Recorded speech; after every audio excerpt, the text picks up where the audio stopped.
On this episode of Bondi Rescue, Oh, there he is. trainee Glick offers advice to Australia's most powerful man. Have a good years and just take it easy. Feeling the music, Bondi style. Oh, he's really getting into it. We're going to find out what he's listening to. Yeah, let's get him up here. And two thrill seekers take a gamble, Do you have eyes on them currently? which could cost them their lives. Oh, there's two more next to it. Yeah. Take me back to the sweet times, the happy nights. Everything is gonna be alright in the summertime. Baby, in the summertime, that is where I'll be.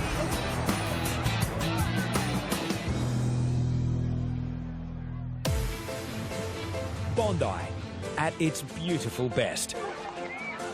Days like this are the reason Bondi attracts over 3 million visitors a year. For most of them, a swim at Bondi is a once-in-a-lifetime experience. For locals, swimming here is almost a birthright. But what about the days when Bondi doesn't look like the postcards? Every summer, huge storm cells sweep up from the south, bringing rain and gale-force winds. The series of storms and tornadoes starting just before lunch hit with the most powerful wind gusts ever recorded in New South Wales. South of Bondi, a tornado has hit the beachside suburb of Kurnell. Scrap metal and debris whip through the air. This is the tornado that tore through Kurnell. Yet tourists, many who have travelled thousands of kilometres to be here, aren't going to let tornado conditions stop their once-in-a-lifetime experience. Tourists come to Bondi in all different types of conditions. Wet, windy, gigantic swells, everything. It doesn't matter. They don't see the danger. All they want to do is swim at Bondi. As the rain continues, second-year trainee Glick and new recruit Jackson are about to experience a first for the Bondi lifeguards. It wasn't a very nice day. I wasn't certainly expecting much to happen at all. There was talk about the Prime Minister coming down this morning, but I don't know if it's actually going to happen. It's a terrible day to be down at Bondi. If he's there, I'm going to get a photo with him for sure. A selfie, 100%. There he is. Definitely not. Is that him? Is that him there? Prime Minister Malcolm Turnbull has come to Bondi for a function at the local RSL. He sort of caught us in the corner of his eye. Trainee lifeguard Glick seizes his opportunity to give the nation's leader some free advice. Have a good years and just take it easy. You've done a good job. Well, have a good day. Okay, you're Yeah, keeping mate. us safe. Well done. Okay. I was surprised to see the Prime Minister, but you never know what's going to happen down here at Bondi. The stormy conditions continue at Bondi. It's mid-afternoon, and two lifeguards, Jake and Chris, are patrolling the beach. Jesse is alone in the tower. The golden rule is never, ever, ever leave the tower unattended. We always need someone watching the water. Jesse spots a group of swimmers getting into trouble at the north end. The guy that's stuck out the back can actually swim. It's just this rip. He's really, really strong. Yeah, boys, he's going to have to go straight in. Chris and Jake have to rescue a girl and two guys. The thing that scared me the most was that it was such a short period swell, which means that the waves are constantly breaking after each other. So you don't really have time if you roll to get ready again because the next wave's already going to hit you. Jake reaches the girl, but is pushed back. Chris makes it through to the other two swimmers, a teenager and an older man. Jake has the girl, but fights the waves. This is going to be the hardest thing now, getting them back in because the rip's so strong, it's going to suck them out the back. Even if you're the best lifeguard in the world, if a 3-foot wave hits you with a patient on, you're falling off. As much as I want to help Jake and Chris, I just can't leave the tower unattended. If I do that, there's another 800 metres of the beach that's going to be unpatrolled. Chris gets his two patients to safety, but learns of a fourth swimmer in trouble. Another one. You don't see more? You need more?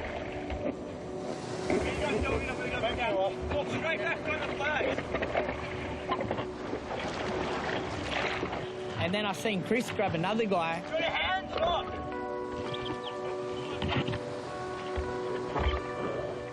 Then Jesse spots yet another person in trouble, a fifth swimmer further up the beach. Both available lifeguards can't be contacted in the water. What do? I can't leave the tower. This guy out here, I just don't want to take my eyes off this guy out the back. Jesse is alone in the tower as Jake and Chris perform rescues at the north end. In the middle of the beach, another man is being swept out to sea in a rip. What do? I can't leave the tower. Jesse has to find a solution to his dilemma, or this man could drown. And then out of nowhere, I just thought, Hoppo's across the road. Head lifeguard Hoppo is in his office just behind the tower in the Bondi Pavilion. Hey, Hop, are you across the road, mate? I might need someone just to come to the tower. I might need to go down and help the boys here. Hey, mate, I'll pop over. Jesse has to cover 400 metres in the buggy. I was trying to start it, and I knew people were drowning, and it wouldn't start. And then all of a sudden, it just started, and I just pinned it, not even noticing how fast I got. Another one falling off the bank that Jesse's gone in for. Moments before Jesse reaches the patient, a pair of experienced body surfers hold the swimmer up. These things happen. Get 2 or 3 go at the same time, makes it a bit more difficult. All 5 swimmers are accounted for. Thank you. 17-year-olds Jai and Natasha are on holiday from Melbourne. Just too strong today. Yeah, it was just really rough, I think. A bit rough today. Yeah, a bit hard, and we're pretty confident swimmers, so thank God they were there, though. That's awesome. It is a good feeling when you save someone's life, but when you save someone's life and they come up and thank you, it's an even better feeling.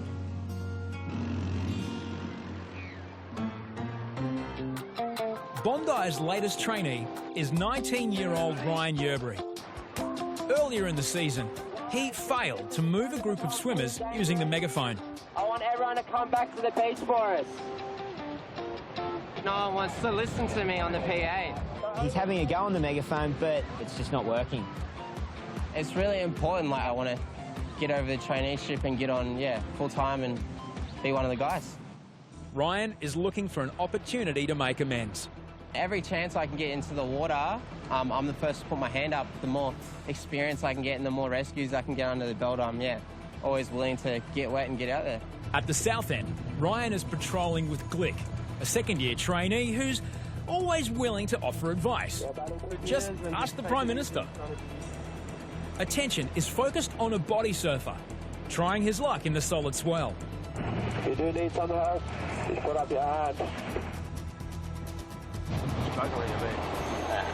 How are we looking, Glicky? Guys getting ready. Might go for a battle.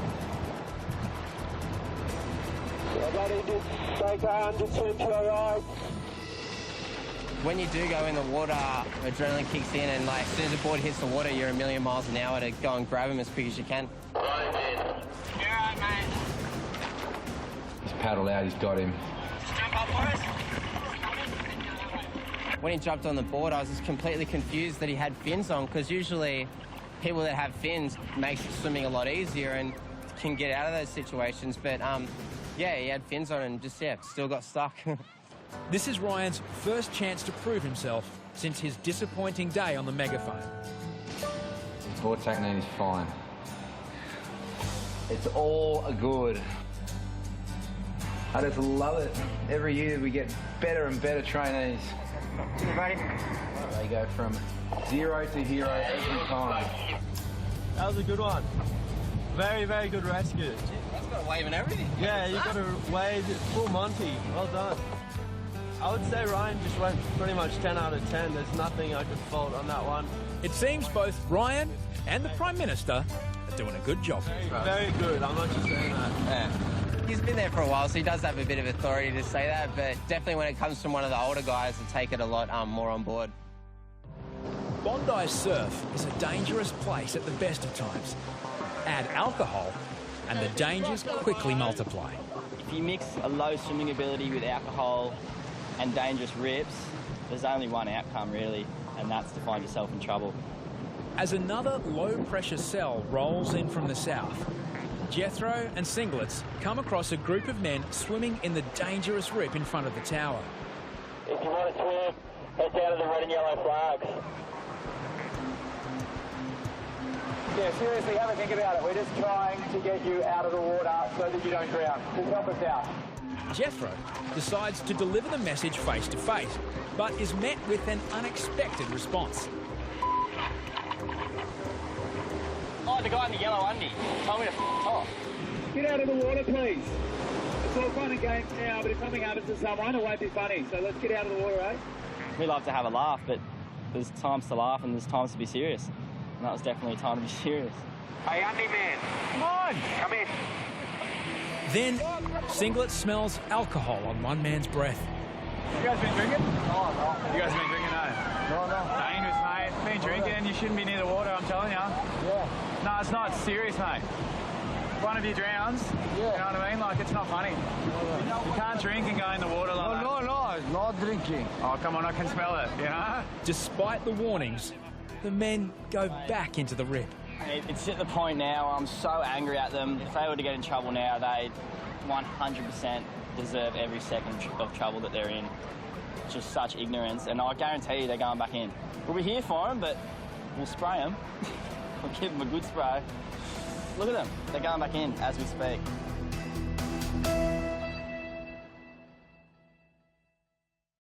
Boys, out the back. Get out of the water, please. A group of men who lifeguards suspect have been drinking are causing headaches for Singlets and Jethro. You guys been drinking? Oh, okay. Oh, come on, I can smell it, you know? Oblivious to the danger, all the men finally return to shore. At least half of them are wearing undies. Are you with that group? No. Here you are. No. Are you sure? Yeah. All right. Useless. You're going to go back and sit with them, are you? Then, the group spontaneously breaks into dance. It's a full gypsy dance.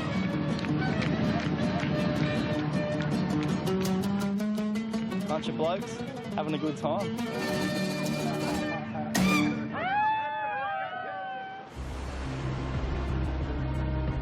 Stormy seas aren't always bad news for lifeguards. As a lifeguard, you kind of cheer it in a way, you know. It sort of goes from rescuing people and on full alert to next minute you're all in the tower just watching everyone flee. It's kind of a sense of relief in a way. Often, when the surf gets big and blown out by wind, there's no one in the water for lifeguards to worry about. Then again, there's always someone who wants to test their luck in the big stuff. He's swimming. Yeah, we had a really dangerous beach setup. Conditions were terrible, and we had really strong winds, and the visibility was impossible. Groups of people on the walking track at Bondi have noticed two men caught in huge surf against the rocks.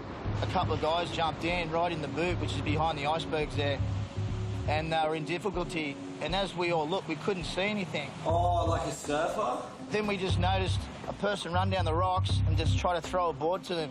And that's when we knew that, you know, all hell's going to break loose. The men are in a small bay beyond the beach. Two guys look like they're off the rocks over behind the boot. It's too far to paddle and too close to rocks for a rescue board.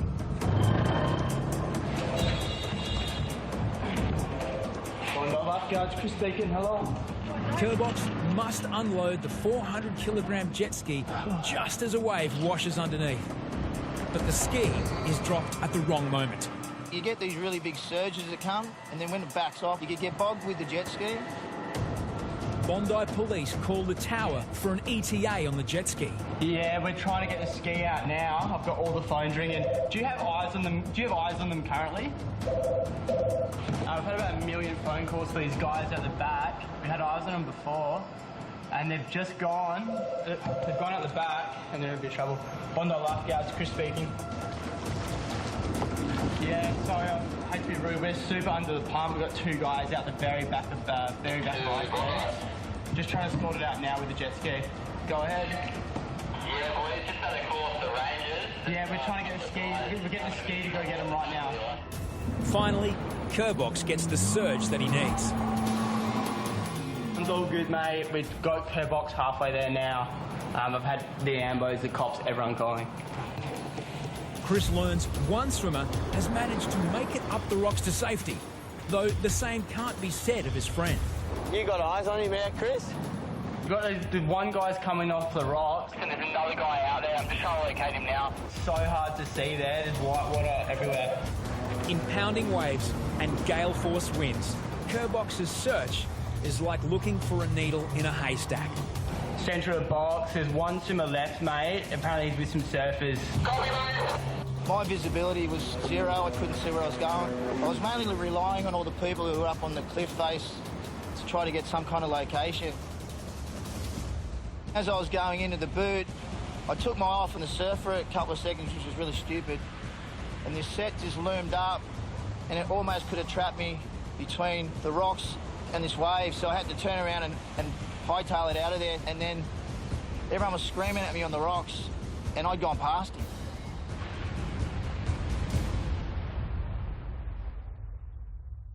In a small bay at the south end of Bondi, Kerbox is trying to locate a man who has dived off the rocks into huge surf. Everyone was screaming at me on the rocks, and I'd gone past him. This is heavy. Two paramedics were there, and they were going back there, and I spun back around, and there he was. He had his hands up, screaming up for help. Yeah, King's got the last swimmer, boys. I know the boys are local kids, and it is pretty irresponsible. I don't think they really looked at what the surf was like before they decided to go in off the rocks there. They later told me that they do it all the time, and I have no doubt they probably do. But there's always that one chance that you can come unstuck, and it could have been this day. Yeah, Boxy's just bringing one of them in now. So we're sorting it out. We've got all the swimmers. One's going with the amber, we've got the other. We're all sweet. All right. I knew they would get one of the boys to come out, and yeah, Kerbox, lifesaver. Mid-afternoon, huge seas and gale force winds have cleared the beach of people. Except for one man. Look, this guy's just stoked. Just stoked. He's fully composing something, eh? And we were a little bit confused because he was throwing his arms out. He was like Thor or something. He was like some sort of god. People normally do that on a dance floor. It's just that he's doing it in front of the raw ocean. It's deep house, mate. It's just deep.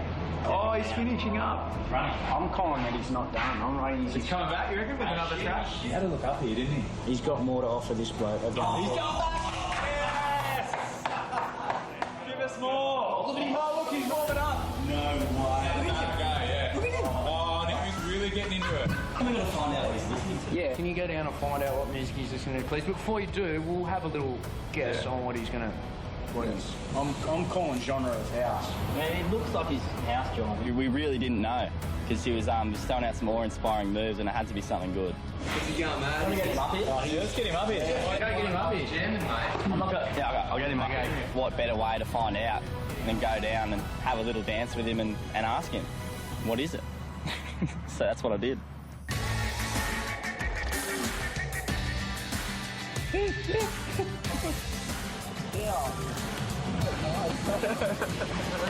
What are you listening to, mate? Some DMX. Can I have a listen? Yeah. Oh, he's got it on. He's putting the headphones on. 18-year-old traveller Jake is on holidays from London. And it looks like he's found a soulmate in Aussie lifeguard Jethro. So I had a chat with him and I was like, Jake, mate, the boys are wondering, you know, what you're listening to. You're keen to come up and have a chat. They want to speak to you. And he's like, yeah. This is Jake. Oh, yeah, Ledge. How are you? Fully.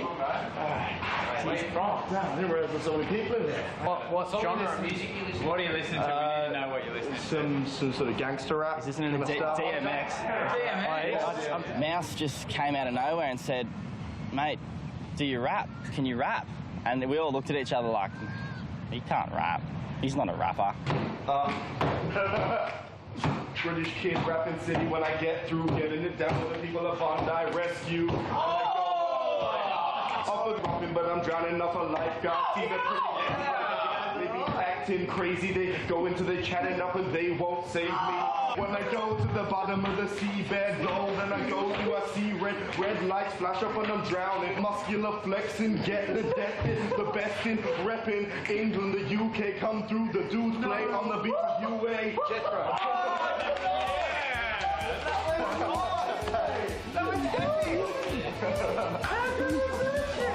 That was unbelievable. That was proper. Master J. Master J. 80s days. Hey, Jay, would you still give you this? Yeah, this. Can I put it on your head? Yeah. Oh, I now legally save people's lives. Yeah. It was just one of those Bondi moments, you know, where something really strange happens out of nowhere. I feel like this could be a future. I feel like I should come down here, beef up a little bit, try and get a job as a lifeguard. Next time on Bondi Rescue. I told you something was going to happen. Maxie pranks his own cousin. Peekaboo. A diver is reported drowned off Bondi. When I first heard that, my heart dropped. And Nicola's Krishna miracle.